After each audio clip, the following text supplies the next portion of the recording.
right, we're going to get ready to start the next session now. We have Robert Simmons from ThreatConnect is going to talk to us about, I assume, building an open source malware lab. So over to you, Robert. Thank you. Just waiting for my power. Just a second. Are we plugged in? Okay. Everything needs power.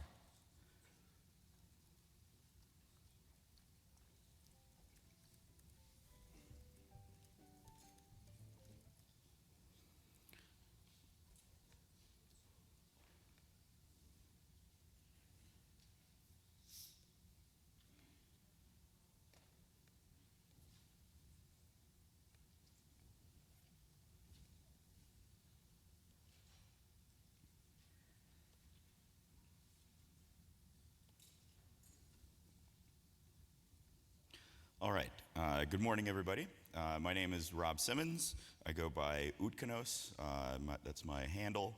It means duckbill platypus in Russian. And I am the Director of Research Innovation at ThreatConnect. I run a team of researchers, and it's a great company to work for. I have a lot of fun there. So what are we going to talk about today? I'm going to talk about what I have as a concept of malware lab, sort of a very simple one. But what I wanted to start with is why would you need a malware lab? I guess I'm preaching to the choir here in this particular crowd as to why you would need a malware lab. But basically, you need to have automated malware analysis. And the need for this is based on the volume of malware that you get even in a small organization. And on this side of the slide here, this is from Lenny Zeltzer's website, and this is the increasing levels of difficulty in the different stages of malware analysis. And so today I'm going to be talking about the bottom two stages, and they're the easiest to automate. So the first one is fully automated malware analysis, and then also static properties analysis. And I'm not going to be talking about manual analysis or code reversing today. But what are the things that you get as a benefit from an automated malware analysis system? You can enhance your threat intelligence program. If you have hunt teams and internal teams such as this would need to have access to an automated malware analysis system to get some of the easy tasks done in an automated way. It's also important for network defense. If you have a mail server, you're going to want to look at and detonate any of the attachments that are not, obviously encrypted.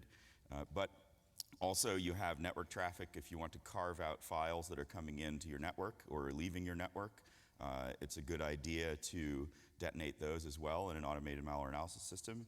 And then finally, many endpoint protection systems, if they have a file that hasn't been observed or known, it will be reported to a central server, and then from that repository, you also want to run those through an automated malware analysis system.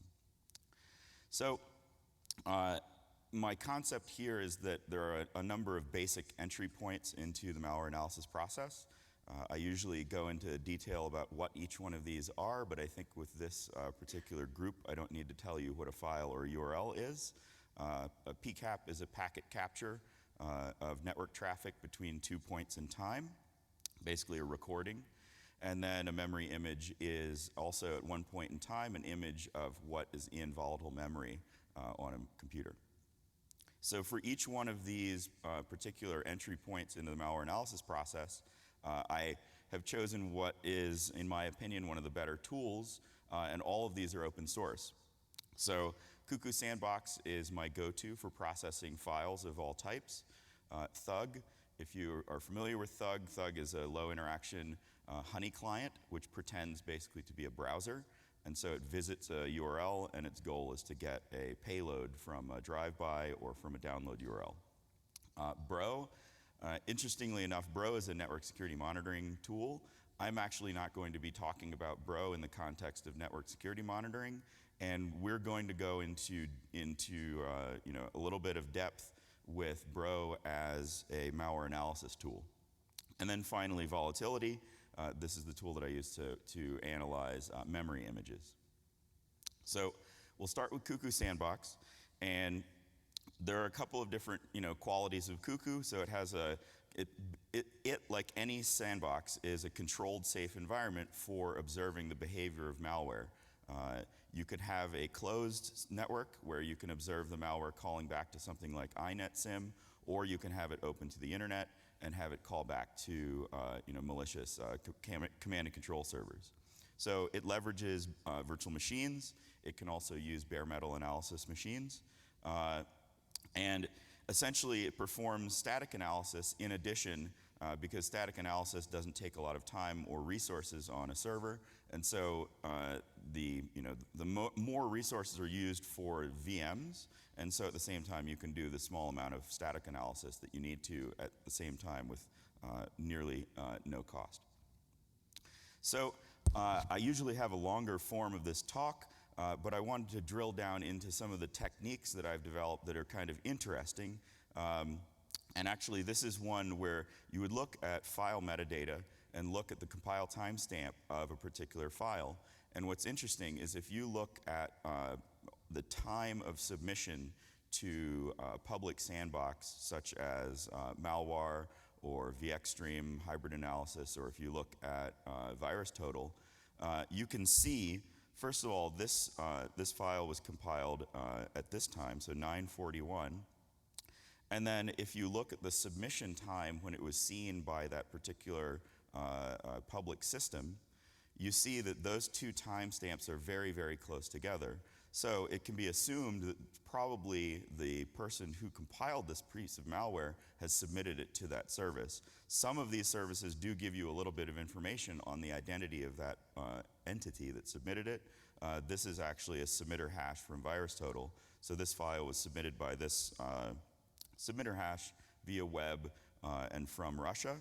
And so now you can hunt for that particular individual, and with a fairly high high probability of it being the same author of this malware, you can then say anything that this particular individual submits to VirusTotal is probably going to be malicious, so I want to go ahead and flag it or analyze it more in depth. So Cuckoo comes in a number of different flavors. So the current stable version is 1.2. I would not recommend using 1.2. The next generation is 2.0, and it's at release candidate 1. It's been at release candidate 1 for a little bit of time, but it is usable. So I would recommend going with that. There's an alternative, the Brad Accuvant or Spender Sandbox, which is also known as Cuckoo Modified. This one was a fork of the earlier version of Cuckoo with a couple of things that were fixed that were outstanding bugs or outstanding problems with Cuckoo. And one of them was, and I have usually have a lot more slides about Cuckoo, but this is a kind of an abbreviated talk. So I wanted to talk about one thing and focus on one idea that the Cuckoo Modified and new Cuckoo are able to do. So normalization of registry paths and normalization of drop file paths. And it's really important because as you can see, when it's not normalized, those two different paths are essentially the same, but one is on XP and one is on Windows 7. So if you're doing data science about the particular paths, you have two different data sets here that are not compatible. So if you normalize it, you then use the environment variable app data, and then you have two sources of data from maybe XP VMs and Windows 7 VMs, but now you have a data set that you can use that's completely normalized. So what happens if the malware is VM aware? This is an important thing to pay attention to. So there's two tools that you can use to discover if your sandbox is vulnerable to certain anti-analysis techniques, and then another tool that you can use to prevent malware from finding out that it's in a sandbox or in a VM. So the first one is PAFish, or Paranoid Fish. It's a executable that you run through your sandbox, and it gives you a little readout here, and it tells you if it's able to find certain registry keys and other indicators that it's in a VM or in an analysis environment. And then the second tool here is VMCloak. It's written by one of the members of the Cuckoo Sandbox project. And what it does is obfuscates the indicators that PAWFISH is looking for. So moves them around, changes some things, and so basically makes it hardens the VM against anti-analysis techniques. So these are two very good tools. Even if you're not using Cuckoo in your automated malware analysis system, it's good to look at least run PAWFISH through your system to see what it may be missing. So let's move on to Thug. So Thug is a low interaction honeyclient. It pretends to be a browser. It's written completely in Python, and it uses different libraries to basically pretend to be a browser. And the goal of Thug is to trigger a drive-by download and to capture its payload for further analysis. So Thug does not analyze any files that it downloads, but what you would want to do, and this is also in my paper, basically connect Thug and automate it so that Thug files that Thug captures from a URL are then sent to Cuckoo for analysis. It's also good to have a packet capture of the Thug session and then analyze that with Bro, which we'll see in a moment. So Bro is a network analysis framework, and I'm basically going to abuse the concept of Bro and use it for a completely different purpose today. So it's a network security monitoring framework. It processes live packet capture, or it can process recorded packet capture, or PCAPs. And it's made up of a series of scripts, so it's very open-ended as to what you can do with it. It's packaged with a large group of scripts out of the box, and then there's a lot of people that create their own open source scripts and contribute them. Typically, you'll find them all over the place on GitHub. You can also write your own Bro scripts for your own needs. And so today I'm not going to think about it from that perspective, and also I'm not going to use any Bro scripts that aren't in the out-of-the-box version of Bro. So what we're going to talk about today uses some of the basic capabilities of Bro. So I wanted to expose some of the really great qualities of Bro, and if you want to, you can, on your own later, follow along with what I've done.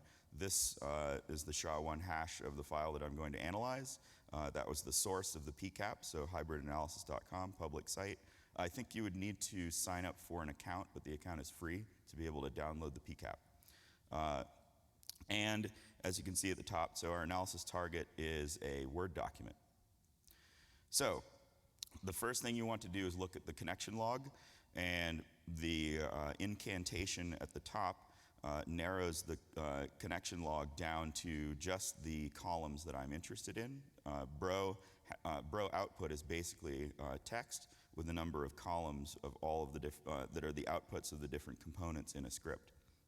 So there are things that you're going to see that are natural, like normal benign traffic that you're going to find from any sandbox session. So you want to make sure that you know what the benign traffic is that's in your sandbox, and make sure that you scrub that out of your final results. And then the next thing you want to analyze, of course, is the DNS traffic. This is very rich information. And then Bro is very good at finding what the traffic service and protocol are. But, sorry, got ahead of myself. So the HTTP traffic, this is going to be also very interesting C2 traffic. But this is what I call the WTF traffic. If Bro can't figure out what the service is, it's probably something that is made up by the malware author, and it doesn't fit within some of the signatures that Bro has. So that is very important to look at. So if you have a Word doc, then probably your macaroni is infected. There's something very, very wrong if you have a Word doc and you've opened it and it's calling back to that many IP addresses and making that many DNS requests. So the first thing we want to look at next is the DNS log. So the DNS log gives us a lot of information. You have, these are some basic benign traffics. You want to scrub that out. But here we have a couple of very interesting callbacks, and so we have Hooked Outdoors, Dint Tobago, and then AS Webcoms. AS Webcoms, it looks like it has some sort of round-robin DNS going on, which for a legitimate site is possible, but I've also seen this for malware. So this is this is an interesting thing, and you might want to look at it further.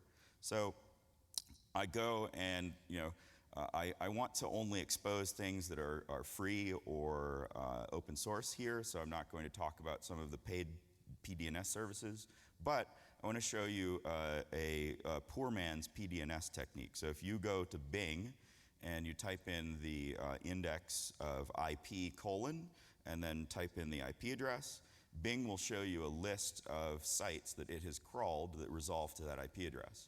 So this is a really good, quick poor man's DNS. Poor man's PDNS. So as you can see, this particular IP address, and this is the one at the top for hooked outdoors, this IP address has a lot of different sites that have resolved to it, so I'm going to assume for now that this is a multi-tenant web server. So this is a good indicator that this is a compromised website. And I go and visit the website, of course, and it looks like someone's phishing site. And if you look at the top, it's kind of hard to see, but there's a little Drupal icon there, so I'm going to assume I know exactly how they got in.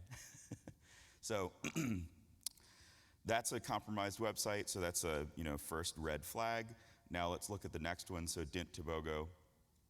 This one, using poor man's DNS, PDNS, it doesn't have any resolution, so chances are this is something that was stood up specifically for this attack. And then looking in domain tools, we've got a very recent creation date, and then we also have a email address down there that we can use to pivot to other domains. So again, I'm going to do some poor man's reverse whois, and so just Google the email address. And as you can see down in the bottom, we've got another 2 domains that were registered using the same email address. And then also there's sort of a good indicator that something is wrong because I think ThreatCrowd and a couple of other malware-focused websites have been talking about this particular email address. So something is up here. And then I go to the site and there's no content, unable to connect, so it's not running a web server. At least it's not running a web server on port 80 or port 443. So, so the next thing we want to look at is AS Webcoms. And so I cycled through all of those and look at this. It also has a recent date. And then it has an email address, but the email address is an email address at the website. So it doesn't give me something that I can pivot to other things to. But it has a name server, and if I did go a little bit deeper on the name server and found that this is probably a name server that has many other malicious domains on it. So going through, we've got, from this particular IP address, my assumption is that there's going to be more maliciousness there.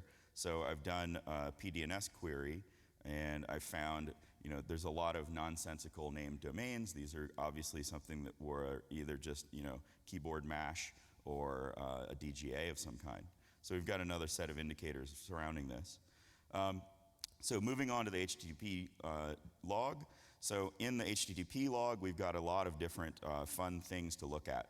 So we've got some zapoy/gate.php. This I'm going to talk about in just a moment. So zapoy, by the way, a little Russian language lesson for you. Zapoy is a term used in Russia and other post-Soviet states to describe alcohol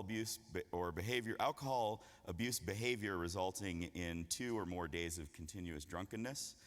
So most of your hacker conferences are a zapoy. So, but also, if you think about it, this is a little bit of a breadcrumb as to at least the language of the person that I'm dealing with here that wrote some of this malware. So, just so you know, if you look it up, Zapoy is a pony. This is an indicator of this being the pony family of malware. And then if we look here, this sort of gobbledygook/index.php from the HTTP log, this is an indicator of Naima. So from here, doing a little bit more Googling again, just Google that pile of information, and we come up with a very good report on ThreatGeek saying that this collection of indicators is something that the Man1 adversary group uses commonly. So with a pretty high confidence, I can think that that's what the NeverQuest Man1 group is who I'm working with at the moment. So what have we learned from PCAP only? So I've made this sort of an exercise where I'm only using PCAP. It's sort of like taking a cup and listening to what the malware is saying in the next room. So our adversary is likely Russophone. An office document generating network traffic, that is a very bad thing. It's multi-stage malware because I saw callbacks from not one but two or more different malware family strains. And so one payload is Pony, one is Naima. Naima has a dedicated infrastructure. We saw that, and it possibly has a rogue DNS server working for it. And the dropper uses compromised Drupal websites. And the adversary may be Man1. So we have a lot of TTPs here that we can use to develop an intel on what's happening. So moving on. So volatility. Volatility is a memory analysis framework. And the framework extracts artifacts from samples of volatile memory. You can, using some tools from the Recall project, you can actually do live dumps and live analysis. But what I'm talking about here is a previously captured memory image. And it gives you a really amazing view into basically what the malware is thinking.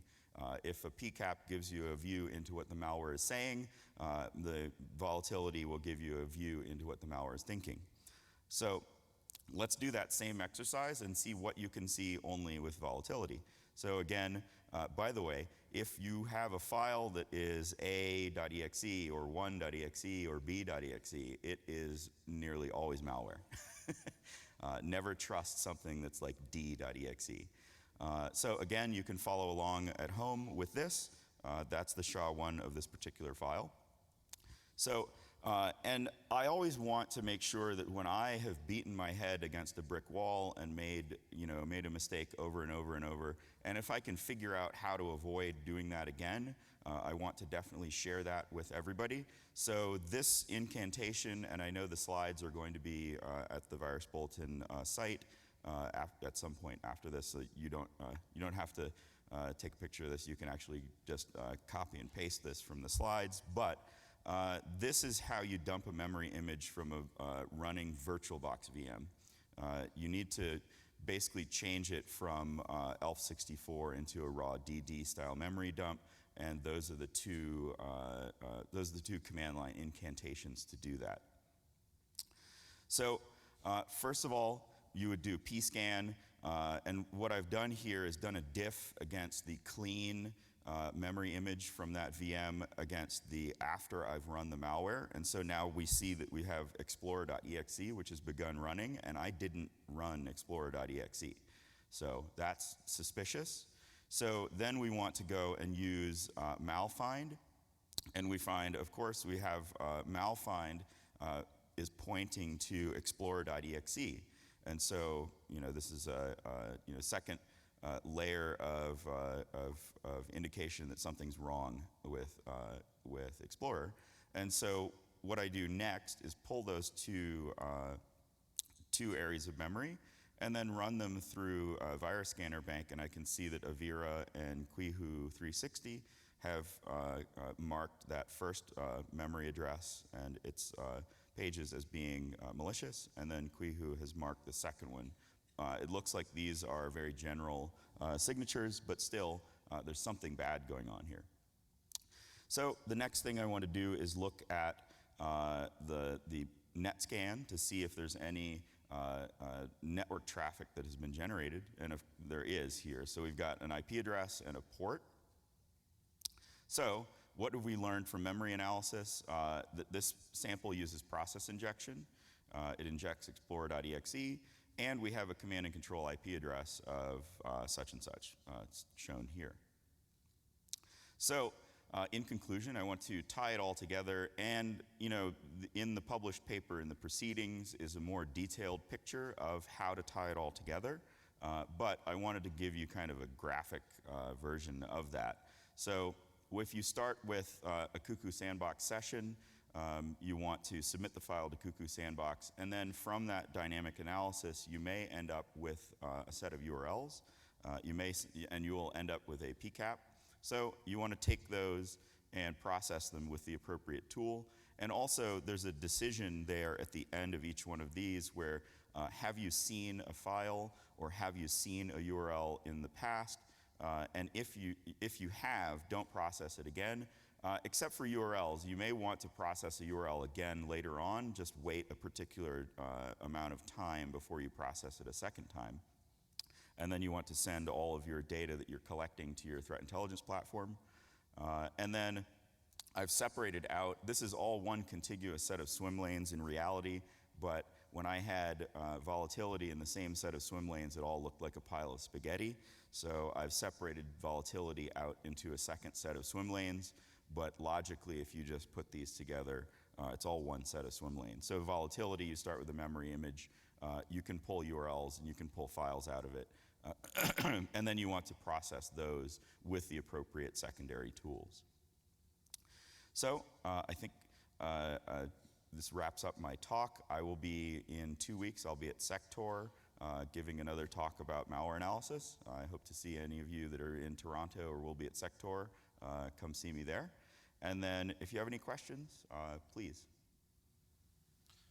Thank you very much, Robert. Congratulations on finding a use for Bing. I mean, that's... So I'll be honest, that's the only thing I ever do with Bing. Do we have any questions for Robert on building an open source malware lab? Can we get a mic down here? Hello, have you tried to use volatility for images from OS X or Linux? No, I have not, because right now my focus has been just narrowly on Windows and Windows-based malware. But with the new version of Cuckoo does support now Linux, Android, I think Mac OS, and so I have plans to start looking at that, but no, not at the moment. Any other questions? All right. Not spotting any more hands. If we can thank you very Robert much for his presentation.